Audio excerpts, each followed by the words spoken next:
105.9 on the street and on the air. My name is Molebatsi. I'm with Paul Modjadji and Wandile Molebatsi. Welcome, guys. Welcome. Thank you. Yeah. Now, Paul, your career began when you lived in Denmark on a dance scholarship. How was that experience, and how's the dance scene compared to the South African scene? Molebatsi, you are stinging. Hey, taking me way back. Yeah. I mean, Denmark, 2000 and Lord knows what. Many years ago, many moons ago. I think when I began, a little under 20 years ago, South Africa was not really where I think we are now. Like now we definitely have like a global, really professional industry that can match any industry in the world. In fact, I've got friends abroad that I encourage to come look for work opportunities here as well. So the industry is it's thriving, it's grown, it's a professionalized industry. You've also choreographed and produced a stage film and community projects for a non-profit organization, Leaders Who Dare to Dream Foundation. Tell us more about that. That is just work that's close to my heart. Yeah. Like community development work is, I think, just a piece of my heart that is just so dear to me. So through Leaders Who Dare to Dream Foundation, we have produced several stage productions that look at using arts to advocate for social issues in communities that we work in. But we also use theater to teach arts education because we find that like in a lot of townships, arts education is not accessible, when you see little girls that do ballet or do classical music, they often don't come from the sort of backgrounds that we work with. So Leaders Who Dare to Dream Foundation is an amazing vehicle that allows us to make arts education accessible to kids all over South Africa. Now, Wandile, the Breaking Down Borders Africa TV series. Yes. Like, as the producer, when you guys thought about this, what was going through your minds that, no, we are going to trek around Africa? Oh, no. We are entering them. Yeah. It was actually a brainchild of my beautiful brother over here. Yeah. So Paul and I have known each other for a very long time.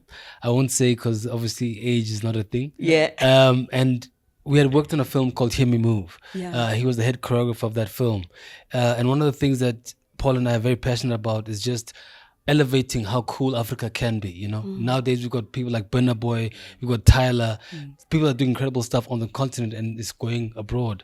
But when we made Hear Me Move at the time, it was kind of, the African moment hadn't happened, and what Paul did was he just took the film and just showed it in countries around the continent.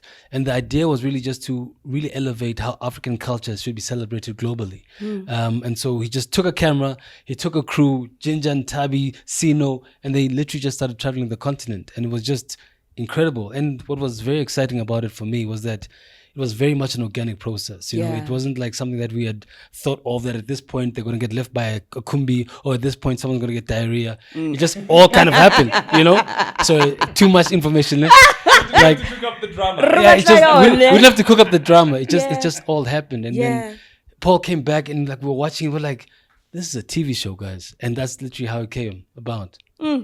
Now, when you had to sell the idea to the broadcaster, I mean, weren't they like,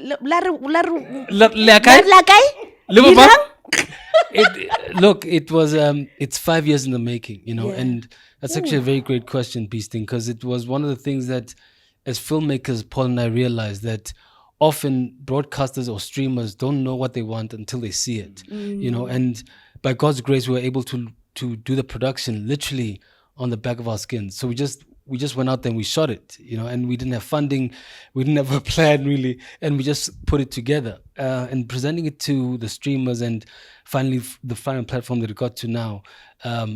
It was a hard sell. I'm not going to try and sugarcoat it for all the young producers out there. It was a hard sell because at the time, like I was saying, there wasn't a sense that Africa, your time has come now. So people were like, but do people really care how they dance in Ghana? Do people really care about the music that's popping in Kenya, Until Paul and the crew went out there and they're like, actually, there's something here. And the time was just incredible. It was just the zeitgeist right now is that Africa, your time is now. And so selling it was difficult, but we got there finally. What you guys are doing is so important. Tyler just won at the VMAs. Yes. And, you know, there's that whole issue of you can't just categorize all African artists under one genre. Correct. And I think something like this is what's going to educate the whole world of the different dances, the different types of music that's actually also included. So, I mean, this means that the whole world is going to be educated by the two of you guys. Well, that's what I find exciting about it, and I'd love for Paul to jump in. Is that what we're seeing on social media is that people are picking up on what we had hoped that they'd pick up on about the social and cultural activism. You know, because one thing that Paul has taught me as a visual artist is that movement communicates, you know, music communicates. It's not just about, hey, Amapiano is popping now, let's do Amapiano music, or Gqom is dope, let's do Gqom music. What I'm realizing in watching the show is that the movement that comes from young people often has a level of activism and protest, which is what we've captured in Breaking Down Borders. And like you're saying, the beauty of it is that it's not just about one kind of dance style. And this is what I really feel is important for me from a political standpoint, that this notion that Africa is divided, that people from South Africa are xenophobic, or that people from Nigeria are arrogant. The show really highlights that is all nonsense. And these borders that we think exist, hence the name that Paul came up with, breaking down borders, that actually we are all Africans and we're all united by one, our culture, our love for this continent, but also music and rhythm is something that's just inherently in us. You know? Paul, you decided to travel around Africa with a family and friends, right? A tour coordinator, a filmmaker, photographer, and dancer. Why did you choose them? Like, because I mean, it's television, right? Yeah. So it's important. Those are cast members, basically. Yes. Why did you choose them, and how was the experience? These sting. Yes. In hindsight, I've got a couple of gray hairs. But honestly, I think so much of the misfortune we often experience as artists is that we get to travel alone, right? Like oftentimes when you book Thandiswa Mazwai to perform in New York, she doesn't often get the opportunity to travel with her tribe, right? Yeah. The nature of the business is often that like we book Wandile to do a film in Hollywood, and we just bring him home. We just bring him on set to come and film. One of the things that I thought would be critical for me in going into these communities was to bring my own community too. So I felt like, you know, it would be one thing to see Africa through my own eyes, but to share that experience with people that are close to me would give me a far more refined experience of this continent. I mean, as Africans, to Wandi's point, you know, it's taken us a while to also understand how cool Africa is. I mean, you look on our TV shows, you have more Western content sitting in our TV channels than you do from the rest of the continent. So our exposure to the continent is quite limited. So it was critical to me to share this experience with my community as a way of like making sure that, you know, we see as much as we can and the audience can, you know, grab a little bit from each of the characters on the tour.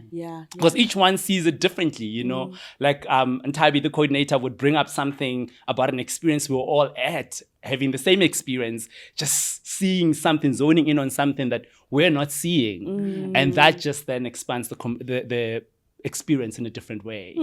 Which African countries did you guys go to? Oh, yes. So we went West Africa, we were in Senegal, Nigeria, and then we went to the East. We covered your Tanzania, Uganda, Kenya, and absolutely. And then we're in SADC as well. We covered Botswana, because as close as these countries are and as nearby as we are to each other, we still don't cross these borders enough, right? So we've got Namibia in the SADC, Zambia, Zimbabwe, Botswana, Lesotho. Which was your favorite country to visit? That one of the hardest questions to answer. One of the hardest questions to answer. Listen, I think I have different countries for different reasons. You know, like Nigeria is still tops for me. The energy there, the diversity, the electricity that you feel in Lagos is like very few places really match. But then you also want to go to Tanzania and see the beauty of Tanzania and the turquoise waters. I mean, this is the home of Zanzibar, as you know. But also the warmth of the people and the gentleness and the history. I think one of the critical things that, you know, Wandi touched on, I'm so glad he did in speaking about dance culture on the continent. It's just how it's so steeped in deep history and traditions. So going to these countries and being able to get a taste of like, you know, what makes Tanzanian people so humble, and, you know, the spirit of like Ubuntu that they have, right?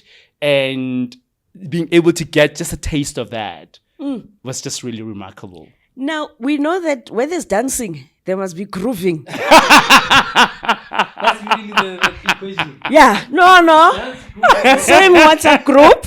Bon. So you guys must have properly like infiltrated into the dance life of the African continent. Absolutely. How was that? One of the best processes. In fact, we call this, it's a travelogue in that you do get to see the tourism, right? Yes. You get to see the Victoria Falls, you see the Gori Island in Senegal. We take you to some of the best like landmarks on this continent. But the dance culture, you know, he speaks about the youth culture. We call this the youth and dance culture show. Yeah. Because you do get to really meet Africans, you know, and get to see that like the one thing we do well across board is dance. Yeah. Like, you know how we're beginning to realize how much of our stuff is appropriated. Like some of the American stuff is appropriated from here, right? Like how this is really the dance cradle of like the world. When you travel to these countries and you see how they move and you see how there's traces of like something we do here at home and they've been doing it for a long time, like gwara gwara or like Tolata or, you know, Kwasa. You see traces of some of these movements and they're like, but this has been around here for like a millennia. Or people have been doing this. I mean, dancing with the Maasai dancers when we're in Kenya, one of those mind-blowing experiences and just like an experience I will hold close to my heart for a long time. Wandile, from a technical point of view, something like this, you know, I'd like you to just elaborate more on. It's different episodes. Obviously, it's not specifically like one show. How did you categorize each episode? Like, was it like, okay, episode 1, Sadek, episode 2, is then? How did you go about it? I'll be honest. That was the hardest part of it because thankfully the editor Tumi, a lady called Tumi, was really gracious because, you know, reality TV is difficult and travel logs are difficult because what happens is that you go out there and you shoot lots of content. I mean, we had hours and hours. I mean, we had hundreds of hours of footage. And then we just go to the editor and say, hi, thank you so much. Bye, see you in 5 weeks. And it was tough because obviously because of how the show was designed, Spoo was shooting on a PD-150, then he's shooting on an XLR, then he's shooting on his phone, then he's shooting with a like it's just this different kind of formats that we're shooting all throughout the show. And then what you have to do is that you have to sort of find a golden thread to link it all together. And so it was a difficult process because the truth is that as nice as our phones are, they have different codecs. So they shoot at a different ratio. The compression rates are different. So then Tumi had the wonderful job of trying to make it all look similar, you know, which was quite difficult. But I think what shocked me as well, which is something that Ntabi said, was that, you know, the biggest challenge is actually getting inter-country travel to happen. I was about to ask you that, actually. Like, intercontinental travel should not be this difficult, you know, and I'm hoping that the Africa Free Trade Agreement is going to help with that. But for an African to get to Senegal, we shouldn't have to fly to Paris. Like, we should just go there straight. Like, it shouldn't be difficult. The visas, you know, it's almost like they've designed it difficult. They've made it difficult for Africans to travel to each other, which was interesting from a producer standpoint because the hurdles that you don't think you're going to find, you find all across the continent, which is a big problem. Paul, breaking down borders, what can viewers look forward to? Lots of thrills, adventure, cuisine, dance. Ooh, cuisine. Ooh. Yes, we got to eat. All right. We might have gotten a couple of, you know, incidents where people came close to being hospitalized. Yeah. But yes, we were adventurous enough. We were absolutely adventurous enough. Yeah. And lots of like, you know, dramatic moments that happen when you travel, particularly as Wendy was explaining, when you travel backpacking across the continent, you know, language barriers. So it literally is like a unfiltered, unscripted, very organic approach of traveling the continent. Lastly, if people want to find out more about breaking down borders, where can they go to? And hit us up, dog. So we have a Twitter and a Instagram account, BDB_Africa. Yeah. Where we upload all our content, next episodes, past episodes, glimpse of like moments from the tour, behind the scenes stuff. You can also follow me on Paul Modjadji, PaulModjadji on both Twitter and Instagram. I'm Wandile Molebatsi, WANDILE _Molebatsi on Instagram and Twitter. Wandile, Paul, what you guys have done, I think you guys are not aware of how important it is, especially for us as Africans. Yes. Because I think years later, it's going to be one of those where hopefully, even in schools, it should be something that be shown to kids. To also demystify the rubbish that they're just always feeding. Yes. America can educate themselves. Yeah, but like Tusa. Hey! Corey. So do you guys not travel on elephants? No. We've got Wi-Fi. And Kenya's got the fastest Wi-Fi. Thank you. Sit down. Thank you. Bye-bye. It's We've so got important. highways. Yeah, it's so important what you guys are doing. Thank you so much for coming through to Thank you Kaya so much, 959. Thank you. And Bona, definitely looking forward to watching it, man. Breaking down borders with Paul Modjadji and, of course, the producer being Wandile Molebatsi. And yes, Paul is the director. Thank you very much. Hey. It is imperative that we put those things in. Yes. This is The Hive with me, Bunola Beasting, right here on Kaya 959, on the street and on the air.